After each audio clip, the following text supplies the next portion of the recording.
All right. Well, you don't need to know this, but this is the second time I'm going to try to do this entire thing. First time didn't quite take. So we're going to talk about Stephen Toulmin's ideas about argument. Stephen Toulmin is a British philosopher who in 1958 laid out argument into 6 seminal parts: claim, data, warrants, backing, qualifiers, and counterclaims. We're going to piecemeal all that today. This first one's going to seem pretty obvious, so please bear with it. It's one of those things where we learn to start making claims and using data to support those claims since the earliest use of our language. So just bear with me. It gets weird at lesson 2. For our discussion, we're going to say that claims are debatable and controversial statements you're trying to prove. They're arguments. They're basically something that you want your audience to believe, to subscribe to, and it's something that they are not going to just be innately inclined. It has to be that something where your evil twin could say the opposite, and it makes sense. That's the debatable and controversial aspect. So if I'm to say the greatest movie that came out in 2018 was Spider-Man Into the Spider-Verse, that is a debatable, controversial statement that I am trying to prove. You may say, no, it was Black Panther, or no, it's Ant-Man versus the Wasp, or Infinity Gauntlet, or whatever. You can pick up, and that's just all Marvel movies. There are a lot of other movies you could choose from, but that is a debatable, controversial statement you're trying to prove.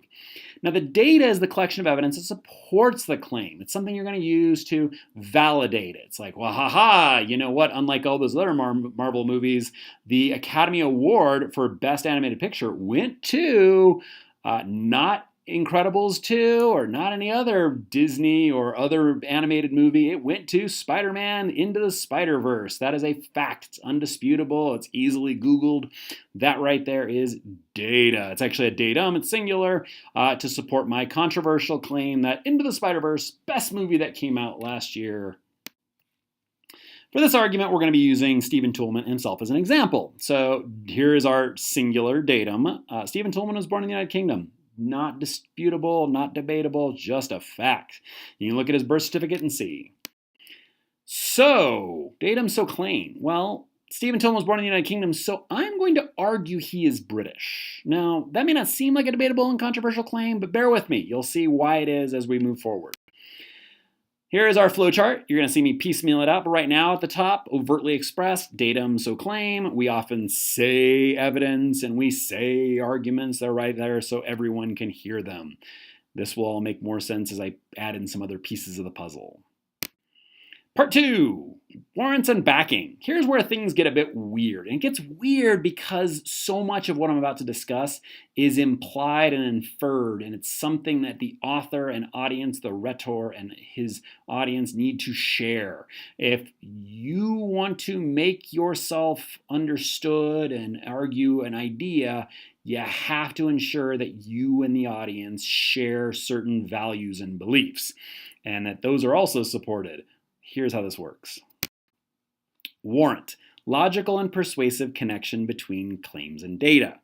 That's that beliefs, the values, the things that need to be in place that I believe and that you believe that makes it all work. If we don't share values, if we don't share beliefs, the arguments are going to fall apart. Now, interestingly, these warrants are themselves claims. They are their own debatable, controversial arguments in their own right. And these, of course, then need backing, evidence to support this warrants. So if I'm going to argue Spider-Man Into the Spider-Verse is the best movie that came out last year, well, okay, it won the Academy Award for Best Animated Picture. Well, you have to say that, well, that's an important category and actually has meritorious value. We in Disney class believe in animation and believe that it is actually a valuable genre that needs to be held up to praise. But it is not the same level as Best Picture. In fact, that is what made Beauty and the Beast such a big deal. It was nominated not for Best Animated Film, which I think it was as well, but it was nominated for Best Picture, period.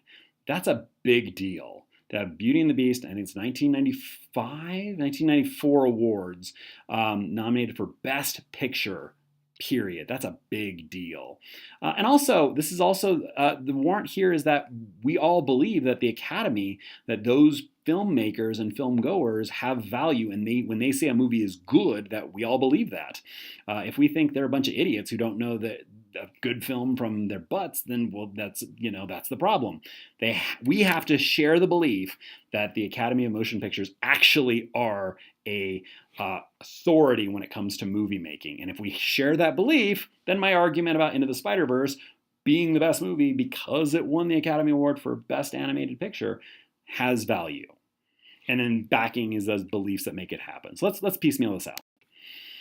So claims since warrants. Stephen Toulmin was born in the United Kingdom, so he is British. Since people born in the UK are British, duh. Now, again, let me piecemeal this out a little bit more. Because. Datum so claims since warrant, because backing. Stephen Toulmin was born in the United Kingdom, so he is British. Since people born in the UK are British, because the country that a person is born in determines his or her nationality. I'm hoping about now some of you are beginning to flag. This is where, as we look deeper into this argument, you see where the cracks start appearing and why it is a debatable, controversial statement I'm trying to prove. For you visual learners, now it's going to start making a little more sense. So I love this because it does two different images. First and foremost, the data so claim, it's on the surface, it's on the top, it's something we overtly say. Now, I say that, but what's really interesting is that every part of these arguments can be implied and inferred, and every part of them can be expressed overtly, as we're doing in this experiment with Stephen Toulmin. But typically, it is the data and the claims that get orally expressed from rhetor to audience. The warrants, the backing, is usually that implied ideas and values and beliefs that we all sort of believe we share, but isn't always true. And it's beneath the surface, it's under the water. They're just beneath. Now, I also like this because it kind of looks like scales, right? Datum on the left, balance with claim on the right. And it's the warrant and backing that's the pillar holding the two aloft. If the warrant and backing aren't holding the data and claims just right, the whole thing collapses. And that's how arguments work. This last one is dealing with sort of that foundation. How do we strengthen it? How do we actually make it the most solid and most successful arguments in many situations? So we're going to deal with qualifiers and counterclaims in lesson 3. Qualifiers are really easy. They're words and phrases that place limits on claims. So many arguments have these limits. Most of them do, in fact, but not all of them.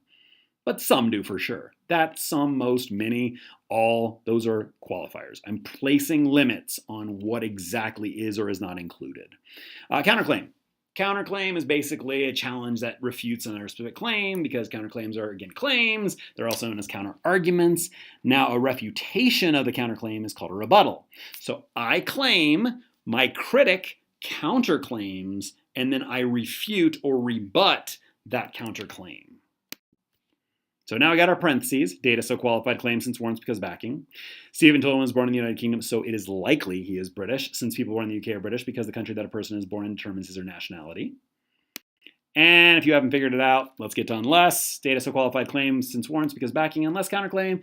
Stephen Toulmin was born in the United Kingdom, so it is likely he is British, since people born in the UK are British because the country that a person is born in determines his or her nationality, unless he or she was later nationalized in another country.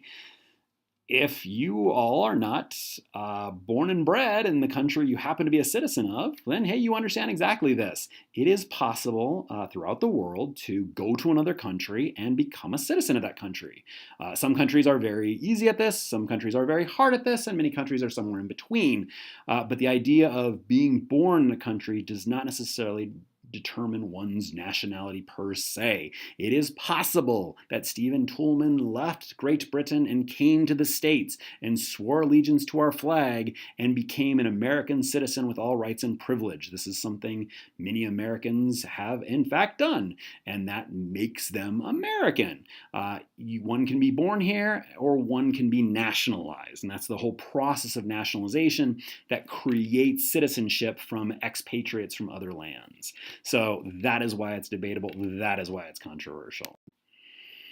Here's how it all works. Here's the entire flow chart. Data, so qualified claim. Data, since warrant because backing, unless counterclaim. Now, here's what I like about this visual. It's usually at that warrants, that belief, the ideology, the values stage that the critics will say, no, that's wrong. Here's this counter argument. Here's this counter claim. And one of the ways we deal with that is to qualify it. If you say all of it, all students write their paper the night before a paper is due. Now, that's not true. Many do, but not all. You can easily counterclaim and say, nope, my wife didn't, she started the homework 3 weeks ago. That's why, anytime you have a counterclaim, you need to qualify or rebut or occasionally concede, but we'll deal with that another time. But this is how the flowchart should look for you visual learners. Don't take my word for it. Let's actually turn to the textbooks. This is an example I took directly from Gene Fernstock and Mary Secor's Rhetoric of Argument several years ago. The example they used when talking about Toulmin analysis, scientists determine chimpanzees have culture, is a pretty good way of looking at this.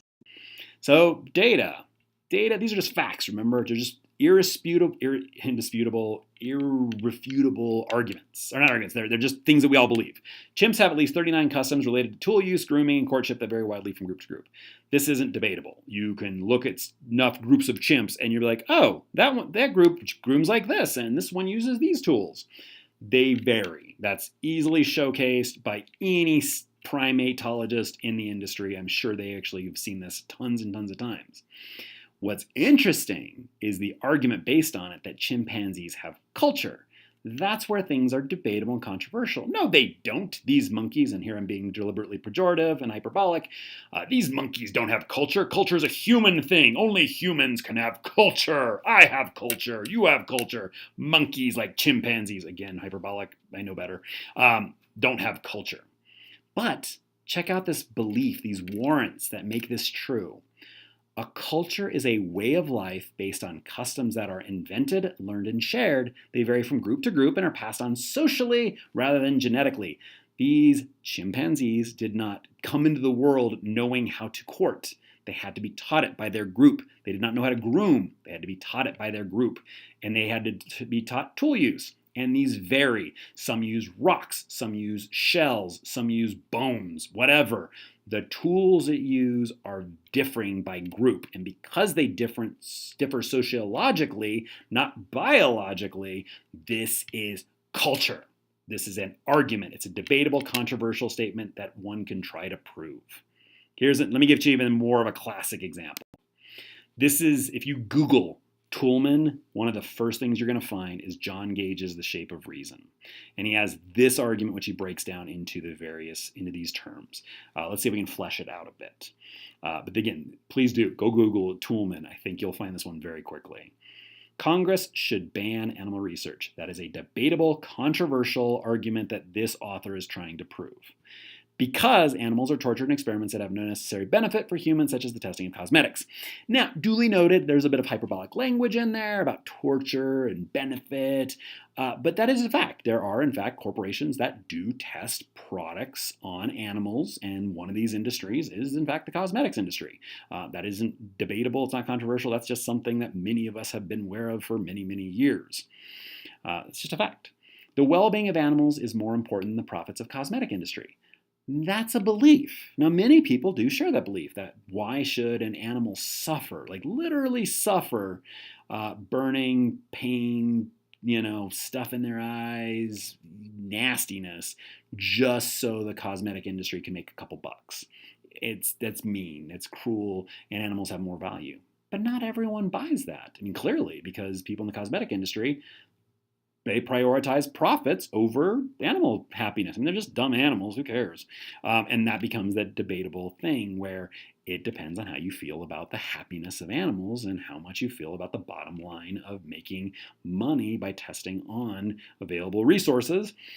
So it's that belief, that shared value, that warrant that needs to be true for this rhetor to make his or her argument convincing. Only Congress has the authority to make such a law. Now, this is an interesting one, because you might be like, oh, of course they do. It's Congress's constitutional right to make a law. Sure-ish. But that doesn't mean they're the only group that makes laws. There is local laws, there is state laws, there is international laws. There's a lot more than just the federal law involved. But that is a belief many of us share. And the evidence to support that is because the corporations can simply move from state to state to avoid legal penalties. Oh, I don't like how Colorado's treating me. I'm moving to Wyoming. I'm going to test on pigs there. Yeah, I mean, that's something that just a fact. Corporations, if they do not like the tax breaks or the way legislation is treating them, they'll just leave. We know this. It's easy to do a quick Google search and find several examples of companies relocating for a myriad of reasons. It's better for the bottom line, access to better labor, better deals. I mean, think of Amazon. It's recent trying to have cities prostitute themselves to try to get to the next headquarters for Amazon, and what New York had to offer to get them to finally concede. So this is totally a fact, absolutely undeniable. Of course, this ban should not apply to medical research. There's a qualifier. We're limiting it. We're saying research on animals for cosmetics, bad. However, research on animals for saving human lives, good. Because a human life is more important than an animal's, right? Well, not if you happen to be a member of People for the Ethical Treatment of Animals. They believe that human life and animal life are equivalent. If you want to test medical research, find some prisoners or homeless people or volunteers. Ask people to just deal with it and pay them money. Don't make an animal take medical treatment because you can. Many of us would subscribe to this qualifier, but not everyone, and that's why I love this debate. A lot of ban all research would go too far. There's the rebuttal. You can't ban all animal research. That's too far. Well, PETA would say you can. So the law would probably, again, that's a qualifier, we're limiting it, probably have to be carefully written to define the kind of research intended. And there's our second argument. All right, let's try this out. I want to do an activity with you to test your knowledge of Toulmin. So break down the argument. I'm going to give you two examples, and in these examples, I want you to find a claim. There is an overt, tangible claim you can point to. There's also one datum. There's one piece of evidence that you can clearly piecemeal out and say, there's the evidence to support the argument. There's also several warrants that make this true. So first one, while walking in the wilderness, your friend yells out, "Don't eat that mushroom, it's poisonous." The argument here, don't eat that mushroom, it's poisonous. What is the claim? What is the datum? And what are the warrants that need to be true for this argument to work? While shopping, you overhear two women talking. One says the other, "You'd better start watching your weight or you'll never find yourself a man." I cringe, but I think I've heard women like this in real life. It makes me so sad. But the argument, "You better start watching your weight or you'll never find yourself a man." What is the claim? What is the datum? And what are the warrants needed to make this true? It may help you to transform these arguments into the Toulmin formula. Datum, so claim, since warrants. We'll stop there. Sorry, I got really excited. Datum, so claim, since warrants, because backing, blah, blah, blah. Untrue warrants can be the basis for good counterclaims, so it may be helpful to respond to each of these with unless.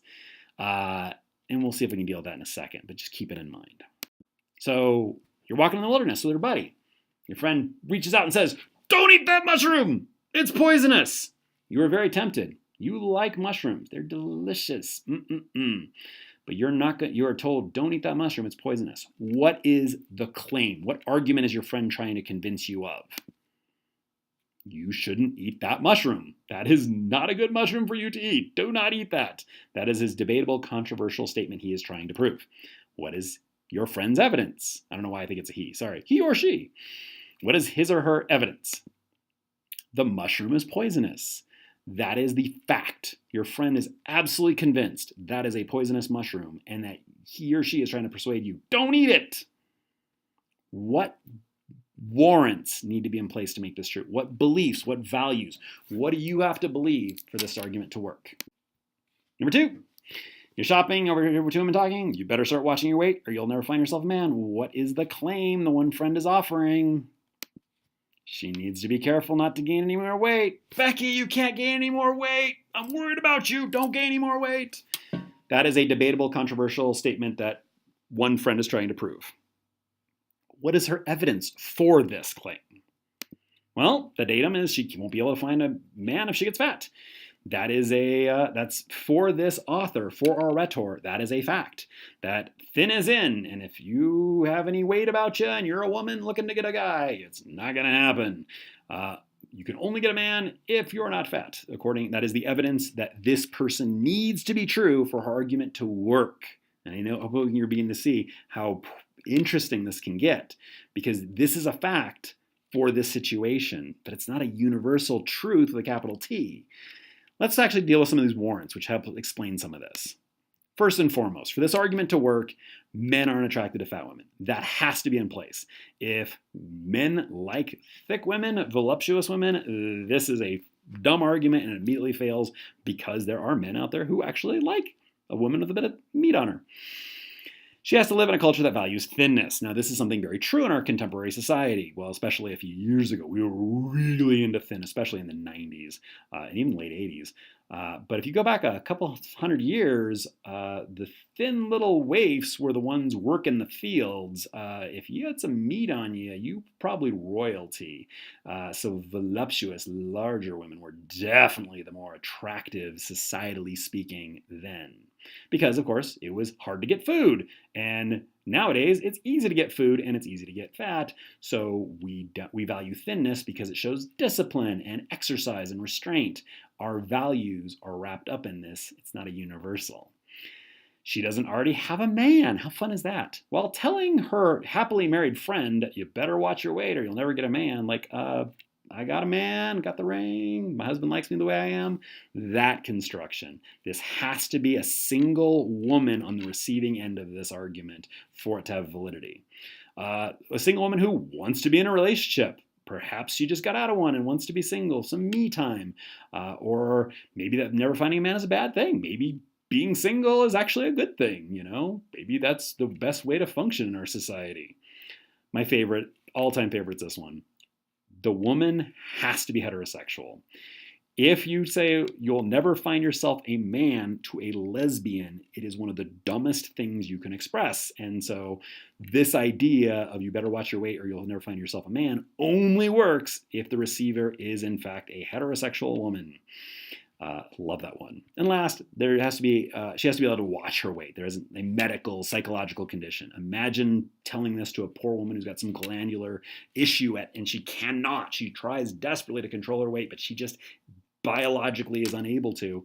That's just cruel. That isn't an argument. It's just kicking a dog kind of thing. It's just hurting a child. It's just being cruel to be cruel because one can, not because one should. All right. So again, Toulmin formula: women who get fat aren't able to find a man, so her friend needs to be careful not to gain any more weight since men aren't attracted to fat women, etc. All right. There's the last one: datum so qualified claim since warrants because backing unless counterclaim. All right, go forth. On the discussion board, I have 2 paragraphs. The first one, I want you to actually tell me what you think about the Toulmin approach. What is the value of trying to scientifically piecemeal out all language into 6 categories of data and claims and warrants and backing and qualifiers and counterarguments and rebuttals? What is the use? Why is this an important lens for understanding language? So much so, I'm required to teach Toulmin. This is part of English 1410. If you go to our website, which please God do if you haven't already, part of the requirements of this course is that I instruct you in the ways of Toulmin. Why? What is its value? What is it useful for? Why is this very important to this course? And then second, I want you to try it. Go write a Toulmin paragraph. And be overt. I know we typically talk about data and claims being overt while everything else is implied, but let's piecemeal it out. I want you to first go through your literature you've accrued so far, find a quote, and I want you to use that as datum from your research. Write it down. And then I want you to make an argument. Here's this quote, so here's what this means. Here's what I'm trying to prove. Here is the debatable, controversial claim I'm making. And then I want you to offer 1 or more warrants needed to support the claim. Here is what you as an audience need to believe that I also believe that makes this true, that makes this a valid point of view. Not a fact, remember it's debatable and controversial, but this is why, because we share these values, here's why it's true. And then I want you to summon up your evil twin. And how might others counter that claim? How might your evil twin, who's just as smart and just as beautiful, but pure evil, say you're wrong? What would he or she say? And then, once you've got their counterclaim, how can you qualify your claim to address that counterargument? How could you rebut their claim to say, I hear you, but evil twin, here's why I'm ultimately right on this. As I mentioned, Toulmin is incredibly important. It's also very confusing. I get it. It's a new way of looking at the world. We're saying arguments have these 6 seminal qualities, and I get it's confusing. So reach out. I'm here. Call me, text me, email me, reach out to me. I am here for you, and I want to make sure we're on the same page. Thanks so much. Let's piecemeal some of these out. First, you have to trust your friend's knowledge of mushrooms. If your friend's an idiot, you're just going to say, whatever, buddy, thanks for sharing. But if your friend's a Boy Scout, a park ranger, perhaps a professor of mushrooms, then this is somebody you can trust when he talks about, or she talks about these mushrooms. Second, you cannot know that the mushroom is in fact poisonous. Imagine if you are the renowned scholar on myconiid and fungi everywhere, and some friend of yours is like, hey, don't eat that, it's poisonous. Yeah, buddy, I've written my entire dissertation on the death cap. I know all about its properties and humans. So your friend has to be knowledgeable, and you have to be ignorant for this argument to work. Next, you aren't immune to poisonous mushrooms. Perhaps you've been spending the past several years developing your immunity to iocane mushrooms, and kudos for you who get that joke. But if you are in fact not invulnerable to poisonous mushrooms, but susceptible like the rest of us, this is a seminal quality that needs to be true for this argument to work. Last, you want to live. You have to be non-suicidal. If you are contemplating taking your own life and you're in the wilderness and your friend says, hey, it's poisonous, don't eat that, bad things can happen. So you wanting to live and not be hurt is a seminal part of this argument. And again, you're like, but that's so stupid and it's commonsensical. Yeah, but unless you're suicidal, in which case this argument fails. You have to piecemeal as many of these out, and even if they seem silly, it's all these beliefs need to be in place, all of these shared values. So run it through the formula. The mushroom is poisonous, so you shouldn't eat that mushroom since you trust my knowledge of mushrooms, etc.